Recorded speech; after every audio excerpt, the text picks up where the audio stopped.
మన జీవితంలో చాలాసార్లు దుఃఖించేటువంటి సందర్భాలు మనకు కలుగుతాయి. చాలాసార్లు మనం బాధపడతాం. ఎందుకు ఆ బాధ అంటే, ఎందుకు దేవుడు నాకు అన్యాయం చేస్తున్నాడు, దేవుడు ఎందుకు నాకు అన్యాయం చేస్తున్నాడు, నేను చాలా న్యాయంగా బ్రతుకుతున్నాను, చాలా యథార్థంగా బ్రతుకుతున్నాను, కానీ ఎందుకు నా జీవితంలో నాకు అన్యాయం జరుగుతూ ఉంది, నేను ఎవరికి కీడు చేయట్లేదే, ఎవరిది దోచుకోవట్లేదే, ఎవరి దాన్ని ఆశించట్లేదే, నా కష్టార్జితాన్ని నేను అనుభవిస్తున్నానే, ఇతరులని దోచుకొని తినట్లేదే, అయినా నాకెందుకు అన్యాయం జరుగుతుంది, దేవుడు నాకు న్యాయం చేయడా, నా బిడ్డలకు న్యాయం చేయడా, నా కుటుంబానికి న్యాయం చేయడా, నేనెంత న్యాయంగా బ్రతుకుతుంటే ఎందుకు దేవుడు నా పక్షాన మౌనంగా ఉన్నాడు, ఎందుకు దేవుడు నా పక్షాన న్యాయం చేయట్లేదు, నాకు కీడు చేసిన వాళ్ళేమో బాగుంటున్నారు, నా మీద అబద్ధాలు చెప్పిన వాళ్ళేమో బాగుంటున్నారు, నా మీద చెడ్డ మాటలు చెప్పిన వాళ్ళేమో బాగుంటున్నారు, నేనేమో ఇలాగే ఉండిపోతున్నా, నాకు అన్యాయం చేసి నాకు రావాల్సిన సొత్తుని వాళ్ళు దోచుకొని తిని బలిసిపోతూ ఉన్నారు, మరి నేనేమో ఇలాగే ఉండిపోతున్నాను, దేవుడు న్యాయం చేయడా,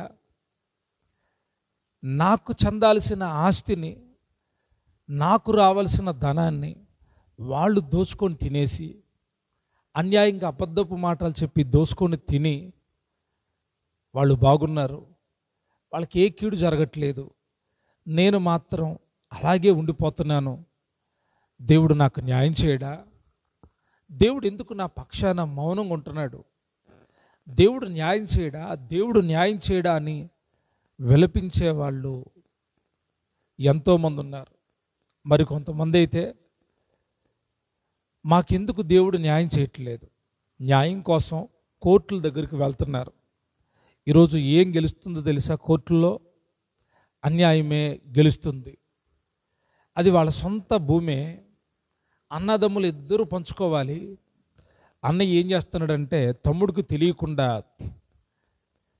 తల్లి చేత తండ్రి చేత వీలునామా రాయించుకొని, వాళ్ళకి తెలియకుండానే వేలిముద్దులు సంతకాలు పెట్టించుకొని, వాళ్ళు చనిపోయిన తర్వాత తమ్ముడితో చెప్తున్నాడు, ఈ ఆస్తి అంతా అమ్మ నాకు రాసింది, ఈ ఆస్తి అంతా నాన్న నాకు రాశాడు అని అబద్ధాలు చెప్పి, అన్నదమ్ములు ఇద్దరు సరిసమానంగా పంచుకోవాల్సిన ఆస్తుల విషయంలో గొడవలు పడి, తమ్ముడు అన్నదమ్ములు ఇద్దరు కోర్టులకు వెళ్తే ఎవరికి న్యాయం జరుగుతుంది? ఆ కోర్టు ఎవరికి న్యాయం చేస్తుంది అంటే, వీలునామా రాసిన వాడికే న్యాయం చేస్తుంది. అసలు నిజమేంటి? అసలు నిజం ఇద్దరు న్యాయం ఏంటి అంటే, ఇద్దరు సమానంగా పంచుకోవలసిన ఆస్తి అది.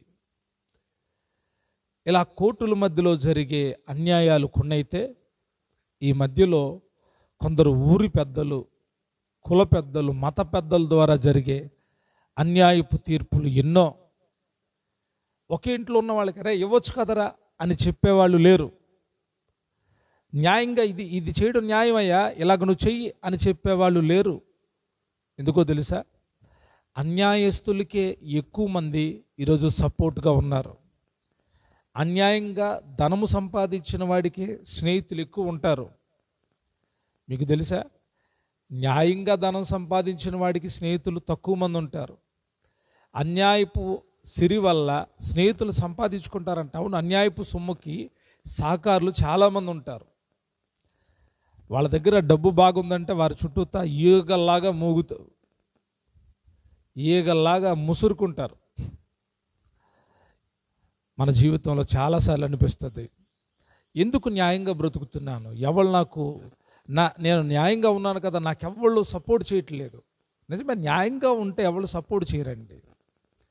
మోసం చేసేవాడిని నమ్ముతారు, దొంగలు నమ్ముతారు, ద్రోహులు నమ్ముతారు, మూర్ఖులు నమ్ముతారు, అన్యాయం చేసేవాడిని నమ్ముతారు. కానీ నమ్మకంగా ఉండేవాడిని ఎవడు నమ్మడండి.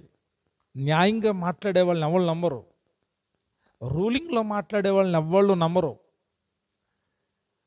చరిత్రను నిజాన్ని తెలుసుకుని మాట్లాడే వాళ్ళని ఎవ్వరు నమ్మరు.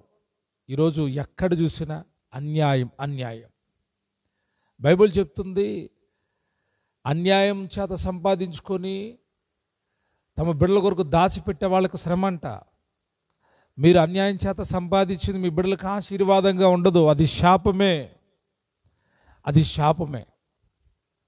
ఈ ఉదయకాలాన అన్యాయము జరుగుతున్న బిడ్డలకు న్యాయం జరగాలని నేను కోరుకుంటా ఉన్నాను.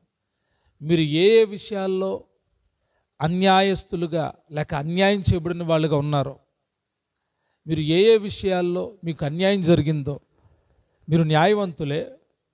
మీకు రావాల్సిన ధనం విషయంలో న్యాయమే, మీకు రావాల్సిన ఆస్తి విషయంలో మీ పక్షాన న్యాయం ఉంది, మీకు చెందాల్సిన పొలాల విషయంలో మీ పక్షాన న్యాయం ఉంది, మీకు రావలసిన మరి ఏదైనా కానీ అది న్యాయంగా మీకు సంబంధించిందే. కానీ అన్యాయంగా మీ సొత్తును మీ రక్త సంబంధికులు తీసుకున్నారు, మీ కుటుంబం వెలుపుటి వాళ్ళు ఉన్నారు తీసుకున్నారు. మీ దగ్గర అన్యాయంగా సంతకాలను పెట్టించుకొని మీకు ధనమిచ్చి వడ్డీ ఎంత పెరిగిపోయిందని మిమ్మల్ని బెదిరించి మీ దగ్గర దోచుకున్నారు. ఎందుకు ఈ మాట చెప్తున్నానంటే, ఒక ఆమె ఏడుస్తూ ఉంది, అయ్యా నేను వాళ్ళ దగ్గర తీసుకుంది 10,000 అయ్యా, వారు నాతో చెప్పినప్పుడు ₹1 వడ్డీ అని చెప్పారు, కానీ ఆ పేపర్లు అన్నీ ఖాళీగా పెట్టారు, నా చేత సంతకాలు చేయించుకున్నారు, 2 సంవత్సరాలైంది వడ్డీ కడతా వచ్చాను, ఆ 10,000 కట్టడానికి నా దగ్గర ధనం లేదు, అతను వచ్చేకి నువ్వు కట్టలేవు, ఇప్పటికే నువ్వు కట్టాల్సిన దానికి ఎక్కువైపోయింది అని చెప్పి నన్ను మోసగించి, భర్త లేడయ్యా నాకు, నా దగ్గర నాకు ఒక ఇల్లు గవర్నమెంట్ ఇస్తే ఆ ఇల్లుని స్వాధీనం చేసేసుకున్నారయ్యా, నన్ను మోసగించేశారయ్యా అని ఆమె ఏడుస్తూ ఉంది. ఇలాంటి వాళ్ళు కూడా ఉన్నారా? ఆమె ఇప్పటికీ ఏడుస్తూ ఉంది, నాకు అన్యాయం జరిగిందయ్యా, నాకు అన్యాయం జరిగింది. నా ఇల్లు ఆ రోజు ఆ ఇల్లు అమ్మితే ఎంత వచ్చాయంటే 3 లక్షలు వచ్చాయి, 3 లక్షలు వచ్చాయి ఆ సమయంలో. కానీ ఒక్క 10,000 కోసం 3 లక్షల ఇల్లుని అన్యాయంగా కాగితాలు చూపించి పెద్ద మనుషుల్లో పెట్టి తీసుకున్నారంటే వారు ఎంత అన్యాయస్తులో చూడండి. ఇలా కృంగిపోతున్న కుటుంబాలు ఎన్నో ఉన్నాయి. ఈ ఉదయకాలాన్ని నేను చెప్తున్నాను, నా ప్రభువు న్యాయం చేసేవాడు, ఆయన న్యాయాధిపతి అయిన దేవుడు, ఆయన న్యాయం తీరుస్తాడు. మొట్టమొదటిగా మిమ్మల్ని ధైర్యపరచడానికి నేను చెప్తాను, ఆయన కార్యములన్నీ న్యాయములైనవి. దైవ గ్రంథంలో ఒక వాక్య భాగాన్ని చదువుతాం. ద్వితీయోపదేశ కాండం 32వ అధ్యాయం 4వ వచనాన్ని చదువుతున్నాను, గమనించండి. ఆయన ఆశ్రయ దుర్గముగానున్నాడు, ఆయన కార్యము సంపూర్ణము, ఆయన చర్యలన్నీ న్యాయములు, ఆయన నిర్దోషి అయి నమ్ముకొనదగిన దేవుడు, ఆయన నీతిపరుడు, యథార్థవంతుడు. ఈ వాక్య భాగంలో మనం చదివినప్పుడు దేవుడు ఎటువంటి వాడంటే ఆయన చర్యలన్నీ న్యాయములే, ఆయన చర్యలన్నీ న్యాయములే. దేవుడు న్యాయాధిపతి అండి. ఆయన న్యాయములో ఎక్కడా కూడా తప్పిపోడు, ఆయన కరెక్ట్గా న్యాయం చేస్తాడు. ఒక ఆమంటుంది, ఎప్పుడు జరుగుతుంది అంటే, ఆ లాయర్ గారు అన్నాడు, అమ్మా ఇంకొంచెం ఓపిక పట్టు, ఇంకొంచెం ఓపిక పట్టు, మనకు న్యాయం జరుగుతుంది అంటున్నాడు. మనకు న్యాయం జరుగుతుంది. ఈరోజు కూడా ఉదయకాలాన్ని చెప్తున్నాను, కొంచెము ఓపిక పట్టండి. న్యాయాధిపతి అయిన దేవుడు మనకున్నాడు, ఆయన మనకు న్యాయం తీరుస్తాడు. కీర్తనల గ్రంథం 119, 172 వచనంలో ఉంది, ఆయన ఆజ్ఞలు న్యాయములు అంట. నీ ఆజ్ఞలు న్యాయములయ్యా. ఇంకా మనం చదివితే కీర్తనల గ్రంథం 96వ కీర్తన 10 నుంచి 13 వచనాలు చదివితే అక్కడ ఆయన న్యాయమును బట్టి పరిపాలన చేస్తారంట, న్యాయమును బట్టి తీర్పు తీరుస్తాడంట. ఈ వాక్య భాగాలు చాలా ఎక్కువ ఉన్నాయి, అందుకే మీకు రిఫరెన్స్లతో చెప్తున్నాను, దయచేసి గమనించండి. కీర్తనల గ్రంథం 32:4 కూడా ఉంటుంది, ఆయన చర్యలన్నీ న్యాయములని. తరువాత మనం చదివితే 89వ కీర్తన 14వ వచనంలో ఒక చక్కటి మాట ఉంటుంది, దయతో గమనించండి, చదువుతున్నాను, గమనించండి. నీతి న్యాయములు నీ సింహాసనమునకు ఆధారములు, కృపా సత్యములు నీ సన్నిధాన వర్తులు. ఎంత అద్భుతమైనటువంటి మాట. నీతి న్యాయములు నీ సింహాసనమునకు ఆధారములు. దేవుని సింహాసనమే నీతి న్యాయంతో కూడుకున్నది. అక్కడ అన్యాయము అనే మాట వినబడదు. దేవుని రాజ్యములో అన్యాయము అనే మాట వినబడదు. దేవుడు ఎప్పుడు తన ప్రజలకు న్యాయం చేస్తాడా? ఆయన న్యాయమే చేస్తాడు. ఒకరోజు శాస్త్రులు పరిసయ్యులు ఆయన మీద కోపం వచ్చి ఆయన ఏదో ఒక రీతిగా పట్టుకోవాలని ఆయన దగ్గరికి వేగులు వారిని పంపించారు. వారిని కొన్ని ప్రశ్నలు అడగమని చెప్పారు. వాళ్ళు వచ్చి మామూలు కాదు, యేసయ్య దగ్గరికి వచ్చి ఒక మాట అంటున్నారు. చదువుదామా? లూకాసు వార్త 20వ అధ్యాయం 21వ వచనం చదువుతున్నాను, గమనించండి. వారు వచ్చి, బోధకుడా, నీవు న్యాయముగా మాట్లాడుచు బోధించుచున్నావు. నీవు ఎవనియందు మొహమాటం లేక సత్యముగానే దేవుని మార్గమును బోధించుచున్నావని ఎరుగుదుము. వీళ్ళు వచ్చి మాట్లాడుతున్న బోధకుడా, నీవు న్యాయంగా మాట్లాడుతున్నావు. అసలు నీ బోధలో న్యాయం ఉంది. నువ్వు మొహమాటం లేకుండా సత్యంగా న్యాయంగా మాట్లాడుతున్నావు, మాకు తెలుసు. అయితే అక్కడ ఒక మాట అంటున్నారు, కైసరుకు పొన్నిచ్చుట న్యాయమా? ఏనంట వీళ్ళు, మనము కైసరునకు పన్నిచ్చుట న్యాయమా కాదా అని ఆయనను అడిగిరి. ఆయన వారి కుయుక్తిని గుర్తెరిగి,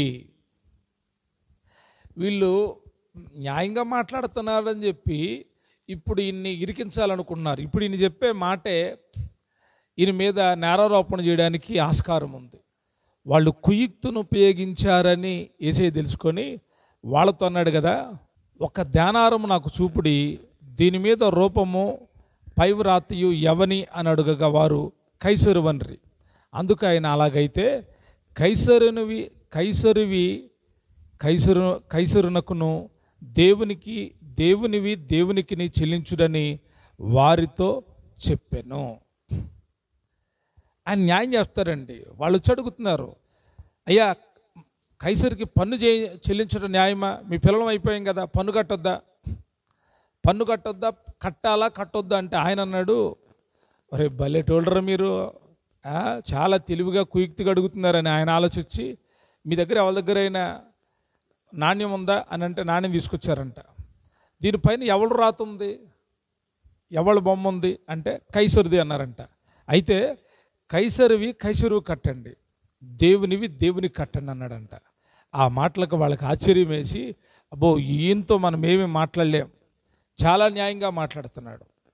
యేసు ప్రభు వారి మాటలన్నీ న్యాయమేనండి. ఒక స్త్రీని పట్టుకొని వచ్చారు, ఆమె వ్యభిచారం చేస్తుంటే పట్టుకున్నారంట. వాళ్ళు చేసేని అడుగుతారు, ఈమె వ్యభిచారం చేస్తుంటే మేము పట్టుకున్నాం. ధర్మశాస్త్ర ప్రకారం ఏంటి న్యాయం?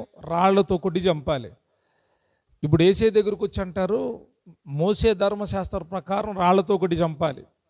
మరి నీ సంగతి ఏంటి, నువ్వేం చెప్తావు అని అడిగితే ఆయన అన్నాడు కదా, మీలో పాపము లేని వాడెవడో వాడు మొట్టమొదటి రాయేయండి అన్నాడు.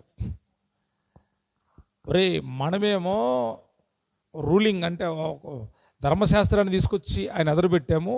ఆయన ఏమంటున్నాడు, మీలో పాపం లేని వాడెవడో వాడు మొట్టమొదటి రాయేయండి అంటున్నాడు. వాళ్ళకి అర్థమైపోయి రాళ్ళు అక్కడ పడేసి ఆ పిల్లల్ని తీసుకుని వెళ్ళిపోయారు. ఎందుకంటే ఆయన దగ్గరికి వెళ్ళారు, ఆయన ఏదో రాసుకున్నాడంట. ఆయన రాస్తున్నది వీళ్ళు చూశారు. చూసి ఏమనుకున్నారంటే, బాబోయ్ ఇక మనం ఇక్కడ ఉండడం మంచిది కాదని రాళ్ళు వేయడానికేమో పిల్లలతో సహాయం పెట్టుకుని వచ్చారు. ఇప్పుడు ఎవరు నిలబడలే, వెళ్ళిపోయారు. ఆయన అంటున్నాడు, ఎవరు నీకు శిక్ష విధించలేదా అమ్మా? ఎవరు నీకు శిక్ష విధించలేదా? లేదు ప్రభువా, నేను నీకు శిక్ష విధించాను, ఇక నుండి ఆ పాపం చేయి మాకు. ఆయన న్యాయం చేస్తాడండి, అన్యాయం చేయడు. నిజంగా న్యాయం ఏంటి అంటే క్షమించడమే న్యాయం. ఆమె వృత్తి కొరకు ఆ పని చేస్తూ ఉందో, లేకపోతే ఇంట్లో సమస్యలతో ఆ పని చేస్తూ ఉందో, వ్యభిచారం అంటే వ్యతిరేకమైందే కదా. కాబట్టి ఆయన ఆమెను క్షమించడం అద్భుతమైన విషయమైంది. దేవుడు ఎప్పుడు చేసినా న్యాయమే జరిగిస్తాడు. ఇంకా ఆయన న్యాయతను వివరించే మరొక మాట ఉంది. ప్రకటన గ్రంథం 15వ అధ్యాయం 3వ వచనాన్ని కూడా చదువుతున్నాను, గమనిద్దాం ఒకసారి. వారు, ప్రభువా దేవా సర్వాధికారి, నీ క్రియలు ఘనమైనవి ఆశ్చర్యమైనవి, యుగములకు రాజా, నీ మార్గములు న్యాయములను సత్యములునై ఉన్నవి. ప్రభువా, నీవు మాత్రము పవిత్రుడవు, నీకు భయపడని వాడెవడు, నీ నామమును మహిమపరచని వాడెవడు, నీ న్యాయవిధులు ప్రత్యక్షపరచబడినవి గనుక జనములందరూ వచ్చి నీ సన్నిధిని నమస్కారము చేసెదరని చెప్పుచు దేవుని దాసుడగు మోషే కీర్తనయు గొర్రెపిల్ల కీర్తనయు పాడుచున్నారు. ఈ మాట పరలోకంలో ఉన్న మాట. ఆయన తీర్పు కూడా, ఆయన జడ్జిమెంట్ కూడా న్యాయంగా ఉంటుంది. దేవుని యొక్క తీర్పులన్నీ కూడా న్యాయములే. మరి ఎందుకండి దేవుడు మాకు అన్యాయం చేస్తున్నాడు? ఆయన ఇంకా జడ్జిమెంట్ చేయలేదు. అందుకే నీకు అన్యాయం చేసిన వాళ్ళు సంతోషిస్తున్నారు. ఆయన ఇంకా వారి పక్షాన జడ్జిమెంట్ చేయలేదు. ఎప్పుడైనా మీరు గమనించండి, ఆయన జడ్జిమెంట్ చేయనంత కాలం దుర్మార్గులు వదిలితారు. ఆయన జడ్జిమెంట్ చేయనంత కాలం నిన్ను మోసగించి బాగుండేటువంటి వాళ్ళందరికీ ఏమీ జరగదు. నువ్వు అనుకుంటావు ఇంకేదైనా జరిగితే బాగుండు, ఏదైనా జరిగితే బాగుంటారు. అంటే ఇంకా ఆయన జడ్జిమెంట్ చేయలేదు. ఇంకా ఏం చేయలేదు? ఆయన జడ్జిమెంట్ చేయలేదు. నీ దగ్గర దోచుకున్నారు కానీ వాళ్ళు బాగున్నారు. నిన్ను మోసగించి వాళ్ళు తింటున్నారు, వాళ్ళు బాగున్నారు. నువ్వు అనుకుంటున్నావు ఏంటి అలా జరుగుతుంది, అలా జరుగుతుందని. దేవుడు న్యాయవంతుడు కదా. ఇన్ని వాక్యాలు చదివాం, ఆయన తీర్పు అంతా న్యాయంగా ఉంటుందని. మరి ఎందుకు దేవుడు నా పక్షాన న్యాయం చేయట్లేదు? ఒక్కసారి ఆలోచించండి. దేవుడు న్యాయం చేయడానికి నీవు నేను మనం చేయాల్సిన ఒకే ఒక విషయాన్ని చెప్తాను. ఈ విషయం మనందరికీ అవసరమైంది. ఎందుకంటే అన్యాయముతో కొట్టబడి అన్యాయపు తీర్పు ద్వారా బాధపడుతున్న వాళ్ళ కోసం. మీరు న్యాయవంతులే కానీ మీకు జరిగింది అన్యాయం. మీకు జరగాల్సిన న్యాయం జరగలేదు. మీకు జరగాల్సిన న్యాయం జరగలేదు. కాబట్టి మీరు చేయాల్సిన ఒక మంచి పని, మీరు కోర్టులో వేయండి, పెద్దల దగ్గర పెట్టండి, ఎక్కడన్నా పెట్టండి. వాళ్ళు చేసేవన్నీ అన్యాయమే. న్యాయాలు చేయరు. ఎక్కడో ఒకటి న్యాయం జరుగుతుంది, మిగతావన్నీ వాళ్ళ దృష్టికి న్యాయాలు. ఇలా జరిగిందంటే పర్వాలేదులే, కొంచెం అన్నా న్యాయం జరిగింది, కొంచెం అన్నా న్యాయం కాదు, కొంచెం అన్నా న్యాయం జరిగింది. అబ్బబ్బా, అది అసలు పెద్ద అన్యాయం చేశాడండి వాడు అన్యాయంగా మాట్లాడాడండి. అన్యాయంగా కళ్ళ ఎదుట రాతలు కనబడుతున్న అన్యాయపు తీర్పులు జరుగుతూ ఉన్నాయి. అయితే దేవుడు మనకి ఈరోజు ఈ ఉదయకాలాన న్యాయాధిపతిగా కనపడుతున్నాడు. ఆయన న్యాయం చేసే దేవుడు. అయితే ఆయన న్యాయం చేయడానికి మనమేం చేయాలి అంటే ఒక మాట చదువుదాం. లూకా సువార్త 18వ అధ్యాయం 7వ వచనాన్ని చదువుతున్నాను, గమనించండి. దేవుడు తన్ను ఏర్పరచుకున్నవారు దివారాత్రులు తన్ను గూర్చి మొరపెట్టుకునుచుండగా వారికి న్యాయము తీర్చడా? ఆయన వారికి త్వరగా న్యాయము తీర్చును. వారి విషయమే కదా ఆయన దీర్ఘశాంతము చూపుచున్నాడని మీతో చెప్పుచున్నాను. ఇక్కడ ఒక మాట యేసుప్రభు వారు తెలియజేస్తూ ఉన్నాడు. యేసుప్రభు వారే తెలియజేస్తూ ఉన్నాడు. ఒక స్టోరీ ఉంది ఈ యొక్క సందర్భంలో. ఆ స్టోరీ కూడా చెప్తాను మీకు. ఒక వెధవరాలు ఉందంట. న్యాయాధిపతి దగ్గరికి వెళ్ళి, అయ్యా నాకును ప్రతివాదికి న్యాయం తీర్చు, సంథింగ్ ఏదో ఆ వెధవరాలికి అన్యాయం జరిగింది. ఈమె కోర్టు దగ్గరికి వెళ్ళింది, న్యాయాధిపతి దగ్గరికి వెళ్ళింది. నాకు నా ప్రతివాదికి న్యాయం చెయ్యి, నువ్వే న్యాయం చేసేవాడు, చెయ్యి అని అడిగితే అతడు చేస్తాలే అంటున్నాడు, ఒప్పుకోవట్లేదు, చేస్తాను అంటలేదు. అయితే ఈమెం చేస్తూ ఉందంటే మాటి మాటికి వెళ్ళి అడుగుతూ ఉందంట, ఏమని? నాకు న్యాయము చెయ్యి. చదువుతున్నాను, గమనించండి. 18వ అధ్యాయం 2వ వచనం. అతని యొద్దకు తరచుగా వచ్చి నా ప్రతివాదికి నాకు న్యాయం తీర్చుమని అడుగుచూ వచ్చాను. అతడు కొంతకాలం ఒప్పుకుపోయాను. తరువాత అతడు, నేను దేవునికి భయపడకయు మనుషులను లక్ష్యపెట్టకయు ఉండినను ఈ విధవరాలు తొందర పెట్టుచున్నది గనుక ఆమె మాటి మాటికి గోజాడకుండునట్లు ఆమెకు న్యాయము తీర్తును అని తనలో తాను అనుకునేను. ఎంత అద్భుతమైన విషయం అంటే, ఆమె అడుగుతుందంట న్యాయం చెయ్యి అంటే ఇతడు చేస్తాలే అంటున్నాడు, ఒక్కోసారి ఒప్పుకుంటులా. అయితే ఏమంట, మాటి మాటికి అడుగుతున్న మాట ఏంటంటే నాకు న్యాయం చేయి, నాకు న్యాయం చేయి ప్రభా, నాకు న్యాయం చేయి. నేను అన్యాయంలో ఉన్నాను, నేను మోసగించబడ్డాను, నేను అన్యాయపు స్థితిలోకి వెళ్ళిపోయాను, నేను న్యాయవంతున్నే, నాకు రావాల్సిందంతా పోయింది, అన్యాయం గెలిచింది, నాకు న్యాయం చేయవా, నాకు న్యాయం చేయవా అని న్యాయాధిపతిని అడిగితే అతడంట, దేవునికి భయపడకయు మనుషులను లక్ష్య పెట్టకయు ఉండినను ఈ విధవరాలు నన్ను తొందర పెట్టుచున్నందున ఆమె వచ్చి మాటి మాటికి గోజాడుకుంటున్నట్లు ఆమెకు న్యాయము తీర్తునని తనలో తాను అనుకుంటున్నాడంట. ఒక మనిషిగా ఉన్న న్యాయాధిపతి అలాగనుకుంటే పరమందున్న దేవుడు మన గురించి ఆలోచించడా? కింద ఉంటుంది, మరియు ప్రభు ఇట్లను అన్యాయస్తుడైన ఆ న్యాయాధిపతి చెప్పిన మాట వినుడి. అన్యాయస్తుడైన ఆ న్యాయాధి చెప్పిన మాట వినండి. అతను అన్నాడు, దేవుడు తన్ను ఏర్పరచుకున్న వారు దివారాత్రులు మొరపెడుచుండగా, తన్ను గూర్చి మొరపెట్టుకుంటుండగా వారికి న్యాయము తీర్చడా? ఆయన వారికి త్వరగా న్యాయము తీర్చును. అన్యాయస్తుడు అనేటువంటి అతను అన్నాడంట, దేవుడు వీళ్ళకి న్యాయం చేస్తాడు, దేవుడు వీళ్ళకి న్యాయం చేస్తాడు. ఈ ఉదయకాలని చెప్పే మాట, అన్యాయం జరిగిన నీవు బాధపడకు, కృంగిపోకు, కుమిలిపోకు. నీకు అన్యాయం చేసిన వాళ్ళు సిగ్గుపడే ఒక దినం వస్తుంది. నిన్ను మోసం చేసి నీకు రావాల్సిన ఆస్తిని కూడబెట్టుకున్నటువంటి వాళ్ళు అవమానపరచబడే దినం ఒకరోజు రాబోతుంది. అయితే నువ్వు చేయాల్సిన పని, నీకు కోర్టులో న్యాయం జరగట్లేదు, పెద్దల దగ్గర న్యాయం జరగట్లేదు, ఎవరు నీ పక్షాన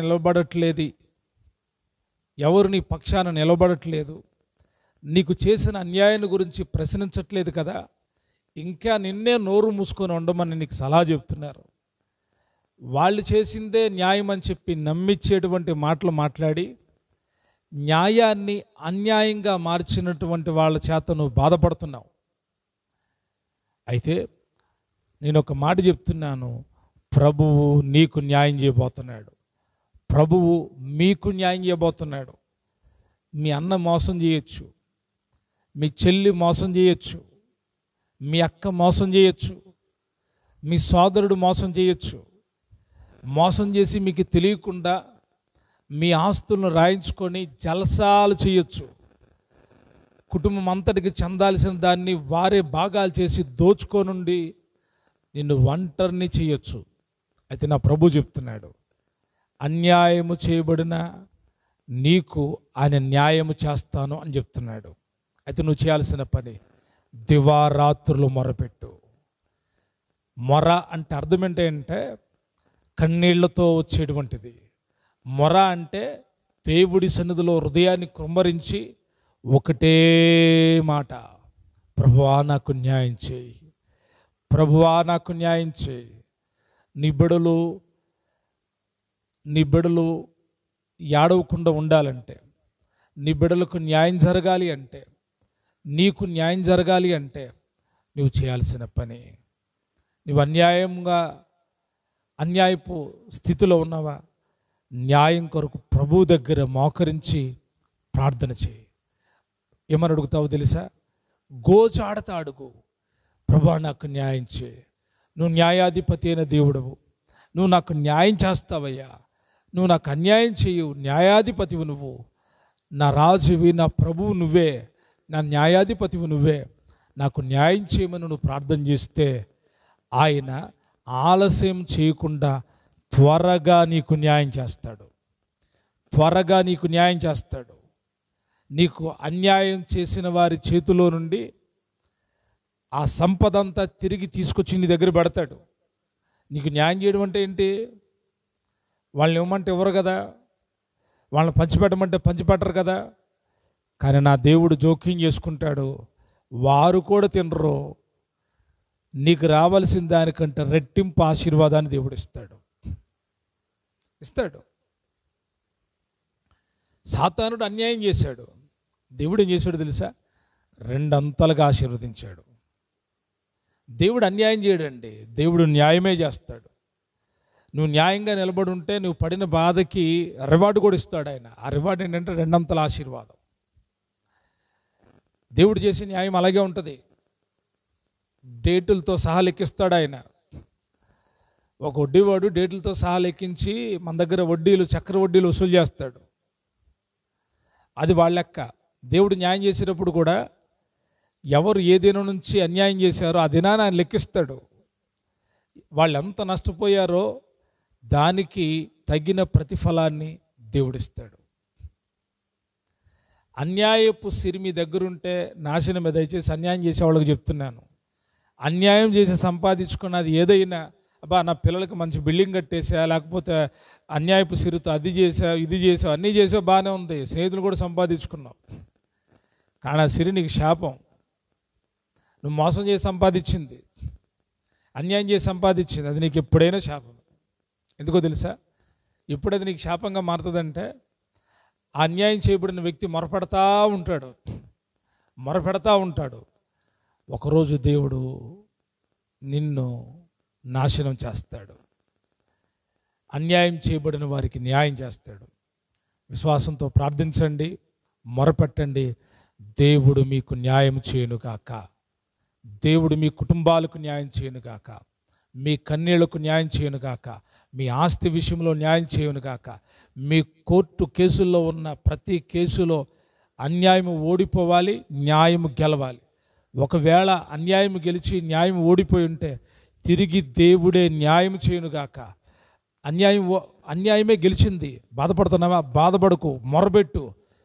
కోర్టులో ఓడిపోవచ్చేమో, దేవుని కోర్టులో ఎప్పుడు ఓడిపోవు. నువ్వు న్యాయంగా దేవుని కొరకు, న్యాయంగా దేవుని సన్నిధిలో న్యాయం కొరకు ప్రార్థన చేయి, మొరబెట్టు. దేవుడు నీకు న్యాయం చేస్తాడు. ఈరోజు దేవుడు మనకు న్యాయాధిపతి అయిన దేవుడుగా నిలిచి మన ధైర్యపరుస్తున్నాడు. మనకు ఆయన న్యాయం చేస్తాడు. విశ్వాసంతో ప్రార్థిద్దాం, న్యాయాన్ని పొందుకుందాం. దేవుడు తన కృపను దయచేయునుగాక. ఆమేన్.